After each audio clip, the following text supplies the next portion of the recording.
Well, good evening, everyone. I'm Lee Schwartzberg, Medical Director at West Cancer Center and Chief Medical Officer, One Oncology. And it's my pleasure to welcome you to this breast cancer case discussion that we're having to complete our didactic session for the day. It's been a terrific day of meetings for our symposium, and we've left the best for last. And I have a distinguished panel. I'm very excited to have them introduce themselves. And then we'll get started. We only have 40 minutes. We have 3 cases and we'll get through as much as we can. I'm looking forward to a very rich conversation here. So maybe we'll start with Jane. Sure, absolutely. I'm delighted to be here. I'm Jane Meisel, medical oncologist at Emory University in Atlanta, Georgia. Thank you, Greg. Sorry, Greg Vidal, medical oncologist at the West Cancer Center. Neelima. Thank you so much for having me. I'm Neelima Vidula. I'm a breast medical oncologist at Massachusetts General Hospital in Boston. Terry. Terry Mamounas, breast surgical oncologist, work at Orlando Health Cancer Institute in Orlando, Florida. Kristina. Kristina Miraebeau Beale. I'm a breast radiation oncologist with Genesis Care USA in Fort Myers, Florida. Great. And Kandra. Hello, everyone. My name is Kandra Horne. I'm a women's healthcare nurse practitioner at Emory Healthcare Winship Cancer Institute. Thank you all. Well, we'll jump right into this.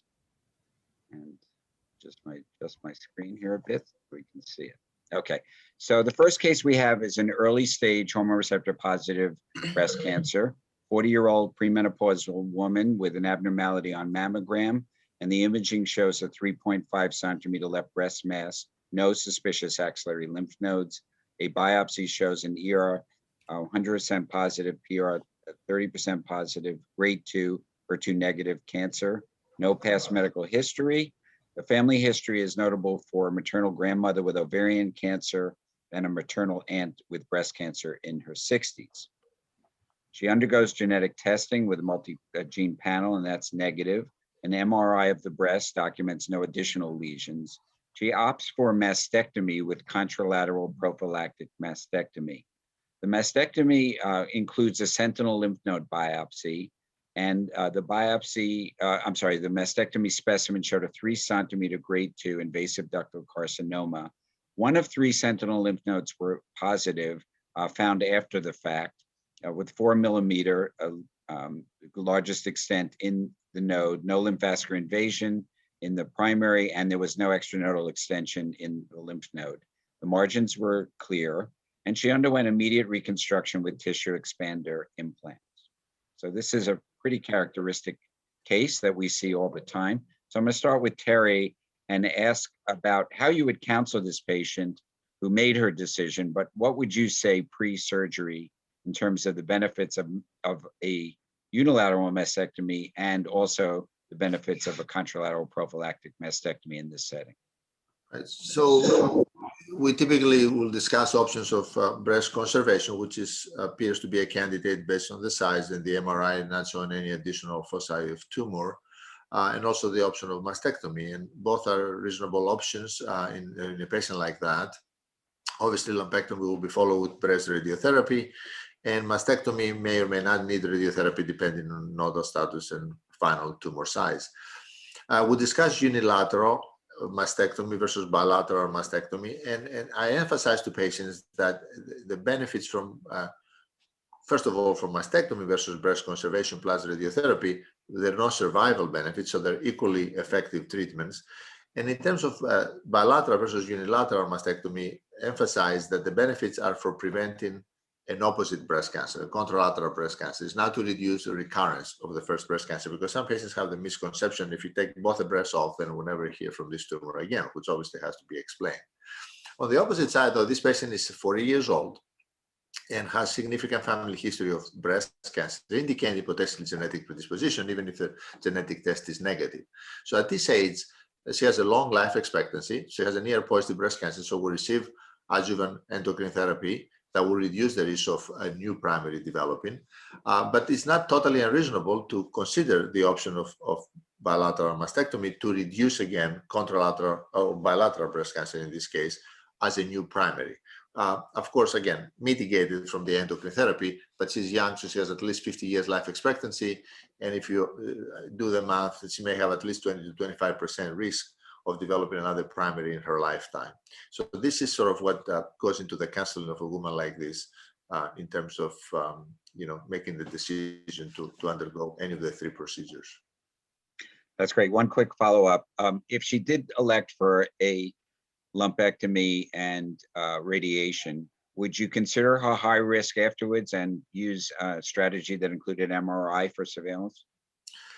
I mean, again, the risk, if you can estimate it, because she's going to be on endocrine therapy, is probably about 20% lifetime, assuming a 50% without, because essentially it's about 1% per year, which is for both breasts, and reduced to about 0.4% per year. That's what I tell my patients with endocrine therapy, by about 60%. So with the 20% risk, it's borderline high risk. So I wouldn't necessarily do a routine MRI, but I will introduce that as an option maybe every other year or every third year, just to make sure that everything is actually pretty reasonably, stable. Okay, and then the last question on surgery here is, knowing now that you have a node positive, would you go back and do an axillary dissection? So that's another topic of somewhat controversial at this point. First, we discuss, typically we actually doing less and less frozen sections anymore, even for mastectomy patients. And the reason is that we like to be able to discuss the case of the tumor board, if it is a positive node patient, like 1 or 2 positive nodes, and see if we can put the patient in one of those previously conducted studies. For example, C would be a candidate, she would have been probably a candidate for the Mamounas trial, which is a trial that randomized patients to completion axillary dissection versus radiotherapy and showed no significant difference in local control, overall survival, but there was less lymphedema with radiotherapy. So that's an option. So if in the tumor board discussion, the option is that this benefit will benefit from an axillary dissection in terms of knowing the information of additional nodes, and if that will impact her systemic therapy decision, then we can go back and do an axillary dissection. In our place, we're offering the lympha procedure for such patients as a means by potentially reducing the risk of lymphedema. So we'll attack that with an axillary lymph node dissection. But it's not unreasonable to also, if you make the decision that, let's say, radiotherapy will be given and we don't really care how many more nodes are positive in terms of systemic therapy management, then we'll go with radiotherapy and we don't take the patient back. Great, thank you. That's a great segue to Kristina for radiation therapy. Can you tell your thought process about this patient, please? So these cases are particularly challenging. I think, especially given her young age, she is high risk, as we've discussed. But fortunately, looking at her overall pathology, she doesn't have LVI. Her tumor is 3 centimeters, so she doesn't have T3 disease.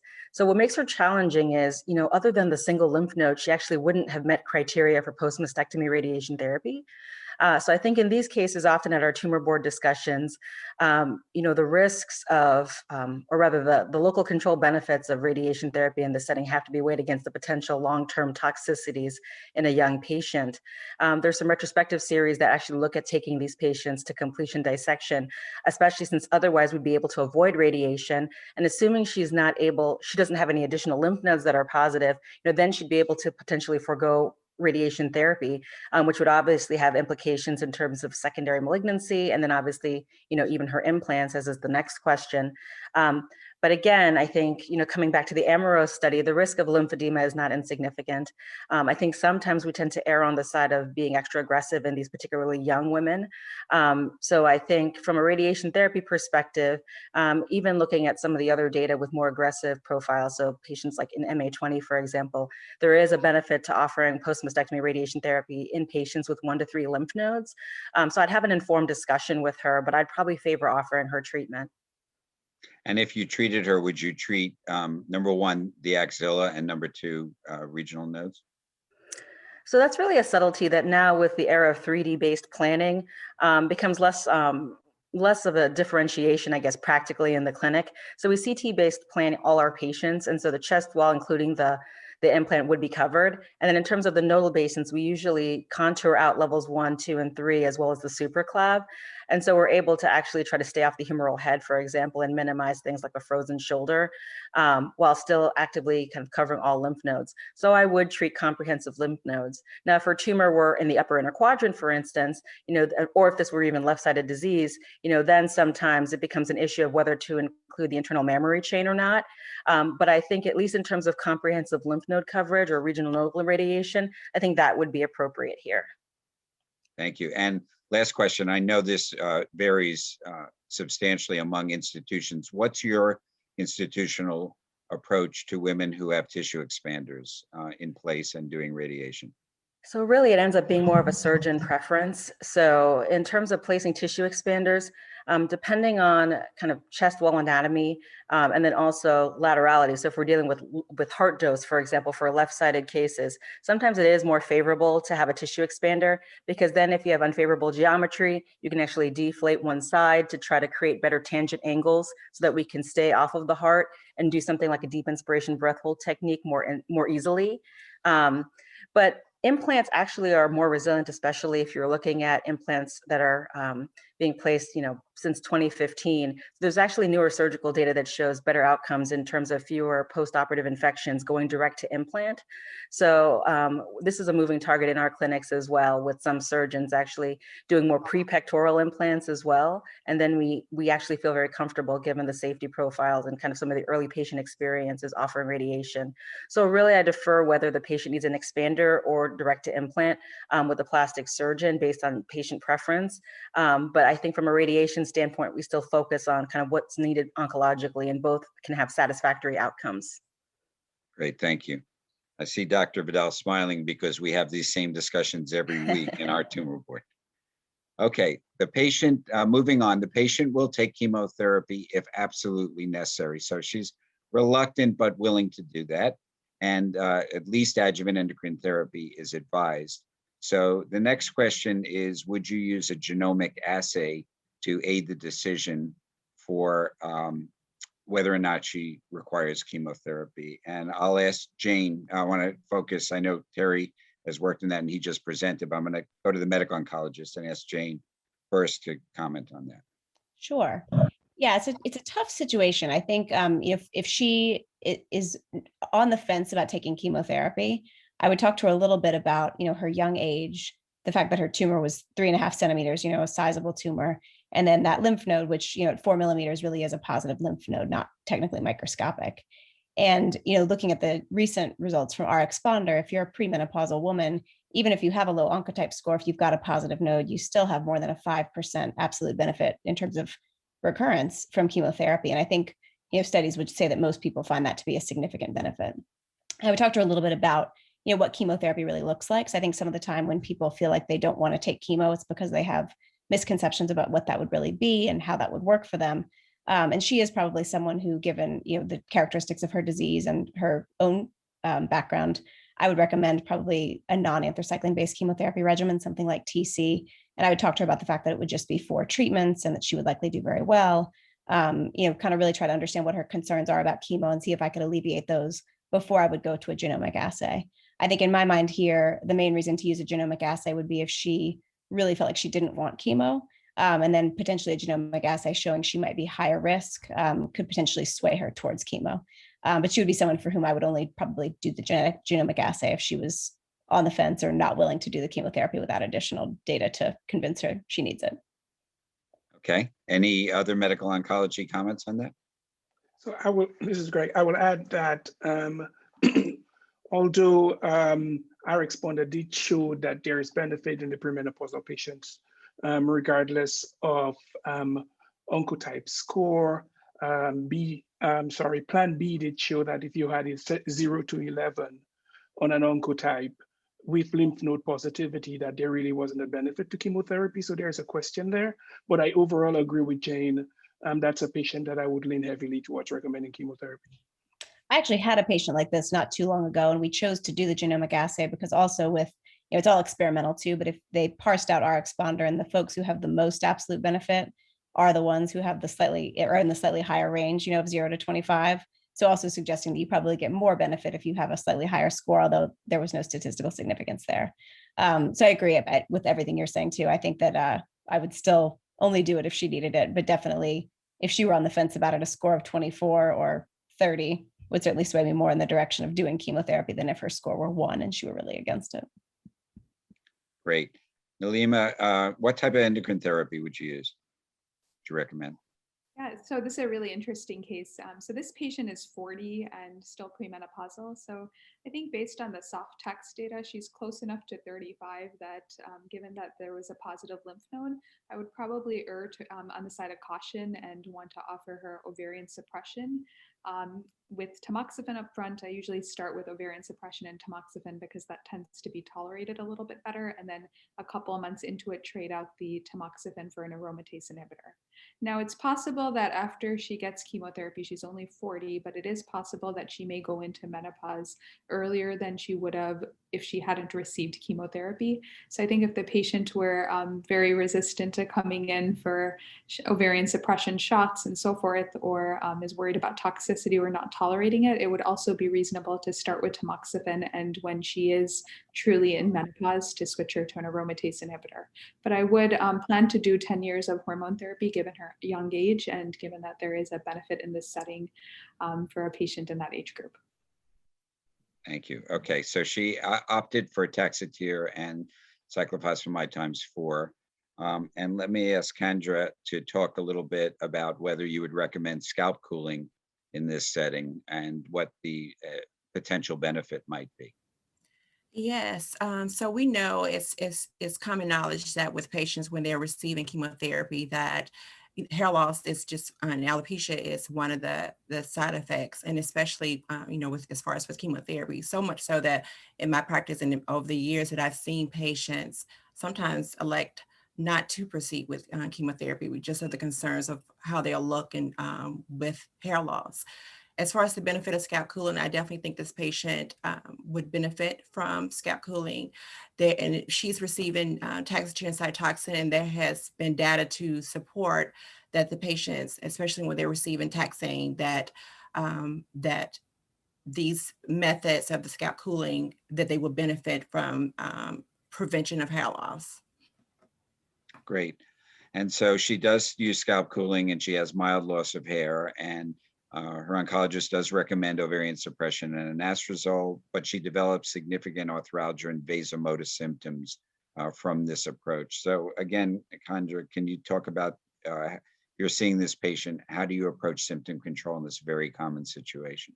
Yes, so there are different medications that we just talk about in regards to the patients and how they are experiencing these symptoms. And it's, with her young age and, just, it not only affects not only the patient, but also her loved ones as well. So there are different options. Sometimes we reach out and discuss as far as vasomotor symptoms. There are different medications that we can place them on. Effexor is one of them, and we can tailor and adjust that as well. As far as, some of the muscle aches and joint pains, she is on ovarian suppression and anastrozole, but at the same time, there are different medications, if the anastrozole is causing, some of these symptoms, we could try to see and switch into another regimen to see if that other option could, lessen some of the symptoms and she's able to tolerate those as well. Great, thank you. Okay, so she's managed, her symptoms are managed, and she remains on ovarian suppression and anastrozole, and at year 4, she wants to know whether to extend beyond 5 years. So we already heard Neelima's thought on this. Maybe Greg, I'll ask you, how do you make decision-making on extended adjuvant endocrine therapy? And especially in this case, if you do follow soft text and you've used OFS AI, what do you do next? So that's a very interesting and yet important questions because this patient is so young. I think the fact that she has a lymph node involved and she's young, I would favor, and there's some evidence to suggest that there's benefit for longer treatment. However, we could use sort of genomic assays like breast cancer index that sort of helps us determine whether or not there will be benefit for additional adjuvant endocrine therapy.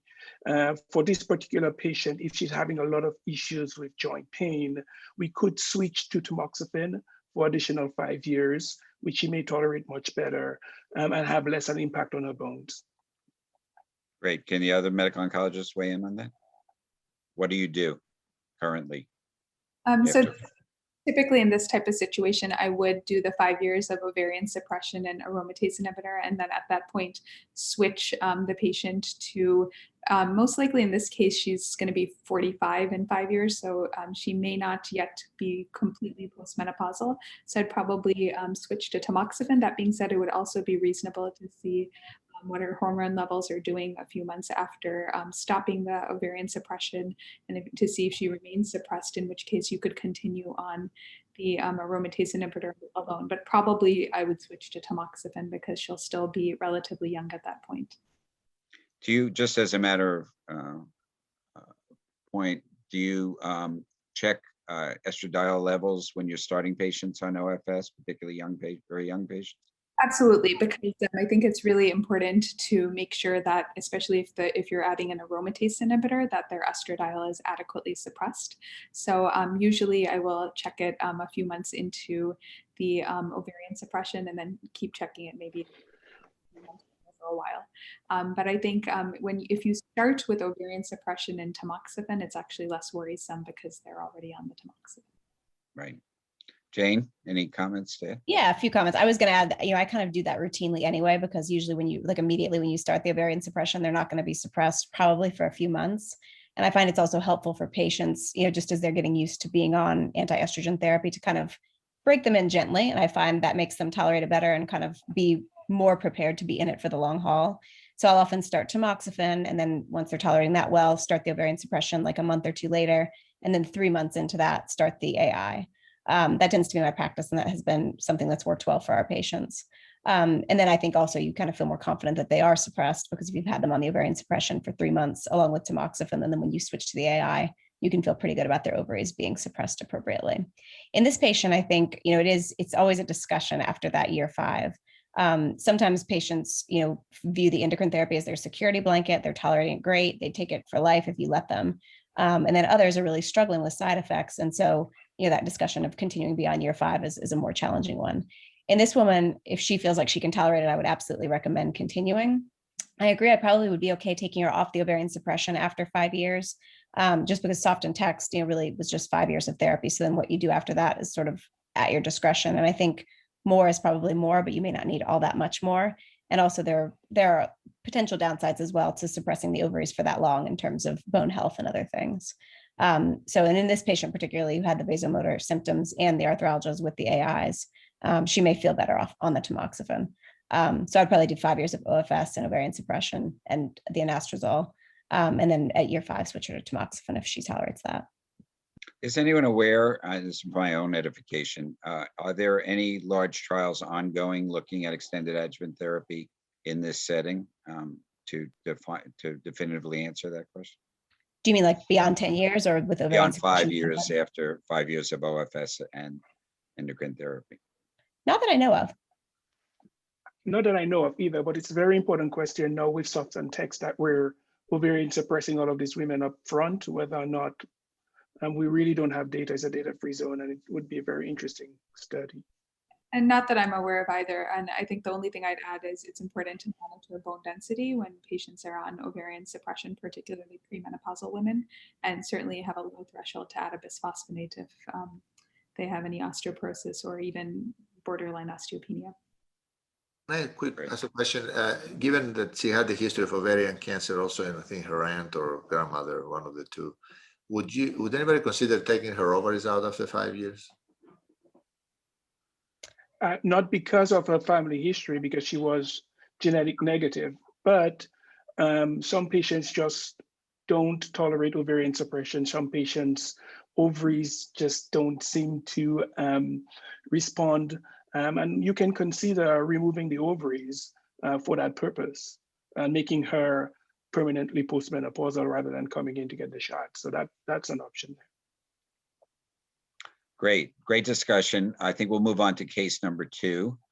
which is a HER2 positive early stage breast cancer, 59-year-old woman with a palpable 2.5 centimeter mass in the left breast. Its biopsy shows invasive ductal carcinoma grade 3, ER negative, PR negative, HER2 3+ by IHC. One lymph node is positive on an ultrasound guided biopsy. The other lymph nodes appear normal. Past medical history, hypertension, and basically she has a maternal aunt again here with ovarian cancer, but no family history of breast cancer.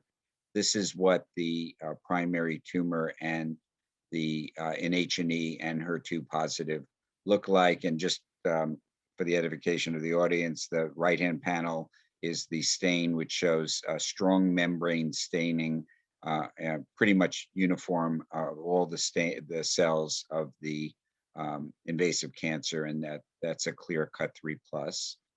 So her patient and her team decide on neoadjuvant chemotherapy, and she gets TCHP with a good partial response on examination and imaging, and she has genetic testing before surgery. That's negative.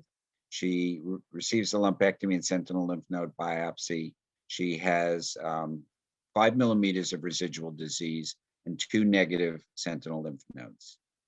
So what would you consider for her post-adjuvant systemic therapy? Greg, why don't you start? I thought you were going to ask me that question, but I turned around a little bit. Did she have residual disease She had surgery? 5 millimeters in the breast, Okay. no nodes. Okay. So importantly, we're talking about, I think you're referring to the Catherine trial. The Catherine actually did include patients with minimal residual disease, and all encompassing showed benefit to the switch to TDM1 in the adjuvant setting for a patient with residual disease. So I would seriously consider TDM1 unless she's intolerant of it, and then we can consider either Perjeta in the adjuvant setting, or Perjeta or even Herceptin only, depending on her tolerability. Okay, well, this would be for adjuvant, so it would be Sure. TDM1, as you said. Any Yes. any other opinions, or do you all agree? The only thing I would add is that the Catherine study, and I think what's so hard about clinical trials just in general in modern day, is that sometimes the state of science and the standards of care move so quickly that the trials are often not done in the same populations that you then have when the trial results. Mm-hmm. And many of the patients in the Catherine study, I think, forget the percentage, but it was the vast majority, had not received Perjeta. And so the trial was really adjuvant Kadcyla versus adjuvant trastuzumab. And now, trastuzumab, pertuzumab is sort of a different standard of care. And I think it's tough in this patient because she clearly responded to the TCHP. She went from, 2.5 centimeters and node positive to just 5 millimeters of residual disease. So the question is just, did she respond enough? And I think it's one of those situations where I would probably discuss the options with her, especially if we feel like she can understand, what I'm explaining to her and that I'm sort of giving her a choice. Because I do find that trastuzumab, pertuzumab is a lot better tolerated, but probably Kadcyla would be sort of the more aggressive option and would certainly not be a wrong option in this case. So I think I would talk to her probably about the pros and cons of both. And I think either option would be reasonable in this case after a discussion with the patient. Okay. Kristina, what would you recommend regarding radiation therapy here? So definitely she requires breast tangents. The lymph nodes is an area that's also under investigation. So NSABP B51 hasn't reported yet, but is looking at patients who have lymph node positive disease, undergo neoadjuvant chemotherapy, and then if they have a pathologic complete response, they're randomized in this setting to have regional nodal radiation or just standard tangent radiation alone, omitting nodal treatment. The standard arm here is still to offer regional nodal therapy. So I think unless on a clinical trial, I would still recommend treatment to the breast as well as the lymph nodes, because you can have an elevated false negative rate in the context of doing just a sentinel node after neoadjuvant therapy. And she did have some residual disease in the breast. But it is an area that's a moving target, which may change once we have the final results of that trial. Let me go back to Terry about that, about your approach to sentinel node after neo and whether it differs and what your results are. Yeah, so as correctly pointed out, in that setting, the false negative rate of the sentinel biopsy is a lot higher than in the upfront setting, it was about 12 to 14%. Since those studies, though, the 4 trials that have been conducted prospectively to evaluate that, it's become sort of a new standard to be able to clip the node, the biopsy node before neoadjuvant chemotherapy, and target and remove that node. And this is now a concept we call targeted axillary lymph node dissection, which essentially takes the clip node, the node that was positive before, plus any sentinel lymph nodes that are identified by dual mapping. So with this approach, the false negative rate now is in the low single digits, usually about 2 to 4%. And there was another study in San Antonio that showed about a 3.5% with radioactive iodine targeting. So want to make sure that the lymph nodes are appropriately staged, particularly because also has implications in terms of post-neoadjuvant therapy as well. If you miss a node that was positive, and let's say you have PCR in the breast, then obviously you don't do the patient much service. So that's how I would approach it typically. Dual mapping, identifying the clip node and removing it. And sometimes people argue also using immunohistochemistry in this setting because that also has shown to reduce the false negative rate of the sentinel lymph node biopsy. And as was pointed out, also B51 completed its accrual after actually 7 years. And so we're waiting for the results from that trial. But that's an important question to see whether there is benefit from radiotherapy if your node is converted to negative. And just going back on, if you mind, for the Catherine trial, as Jane said, about 20% of the patients had dual anti-HER therapy, about 18% were pertuzumab, trastuzumab, and the benefit was still seen in those patients, even in the, about 18% that received dual anti-HER therapy. So, Terry, quick question: if if dual tracers were not used, would you do a mastectomy? Axillary dissection on the patient? No, not necessarily. Not in the era of the targeted axillary dissection where I can identify the clip node. And in fact, there was another requirement, like the take at least 2 or maybe 3 sentinel lymph nodes.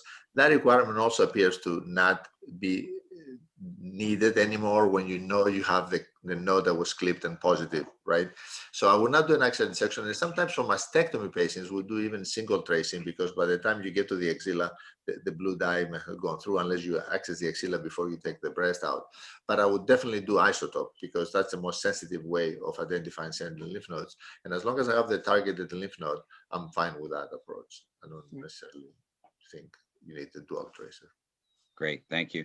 4 years later, continuing this case, she has new headaches and some blurring of her right eye. She has a brain MRI and has 2 brain lesions. They're 1 centimeter in size with surrounding edema. Systemic imaging shows 2 liver lesions, 5 bone lesions. Liver biopsy shows metastatic breast cancer, ER negative, PR negative, and HER2 3+ positive, the same immunohistochemical profile as before. They weren't surgical lesions. She receives SRS to the brain and is started on paclitaxel and pertuzumab and trastuzumab. Her brain metastases are essentially resolved, and she gets a partial response in the bone and the liver, which is maintained for 18 months. And then she has progression of disease in the brain with 2 new lesions. The stereotactic treated lesions remain stable and presumably scar, tiny lesions. And she has 3 new liver lesions. So what systemic therapy would you use next? Neelima. All right, so this is an interesting case. So essentially, HER2 positive who has had a local, has had a second recurrence essentially in the CNS. So first off, I would definitely also consult with our colleagues in radiation oncology and see if there's any role for radiation again. At this point, if she's had SRS, I'm not a radiation doctor, but probably we'd be thinking about whole brain radiation. That being said, from a systemic therapy standpoint, I would actually offer this patient tucatinib, Xeloda, capecitabine, and Herceptin based on the data from the HER2 CLIMB study. So this was a study that enrolled patients with HER2 positive metastatic breast cancer with or without brain metastases, and they had had prior treatment with a taxane and pertuzumab and often TDM1 as well. And what they actually found was that with the addition of tucatinib to capecitabine and trastuzumab, there was actually a improvement in progression-free survival in all patients who had metastatic disease, but also in the group that had brain metastases. So I think that that would be the best option for this patient in terms of systemic therapy at this point, given the compelling data of an improvement in progression-free survival in this setting.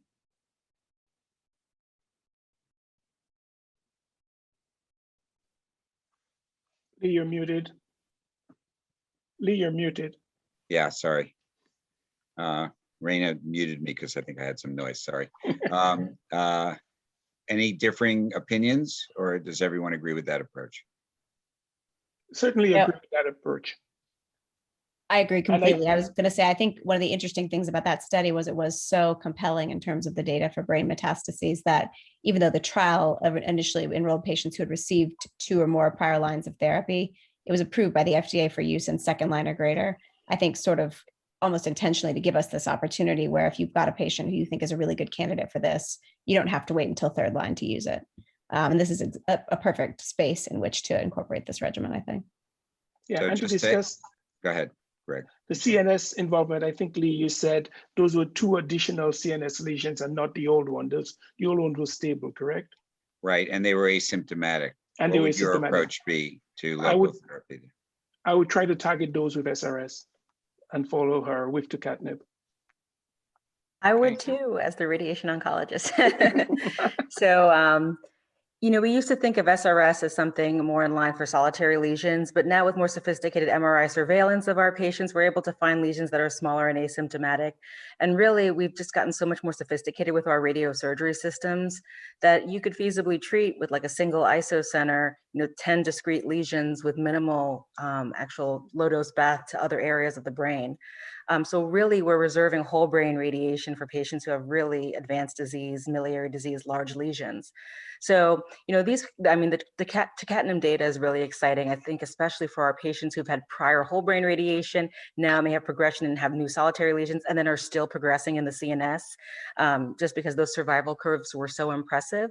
But I think this patient, fortunately, you know, she has HER2 positive disease, so she has a lot of systemic therapy options, and this is actually relatively small volume CNS disease. So this could feasibly be treated with minimal side effect with just additional courses of stereotactic radiosurgery. And then often we'll have these patients on surveillance with every 2 to 3 month MRIs, following them, treating, basically spot treating lesions as necessary, while also maintaining their optimal systemic therapy. And then should they have a more aggressive CNS disease with multiple metastases, large amounts of swelling, then we can even do something like hippocampal sparing whole brain radiation to try to minimize some of the cognitive effects and fatigue for our patients who still require whole brain radiation.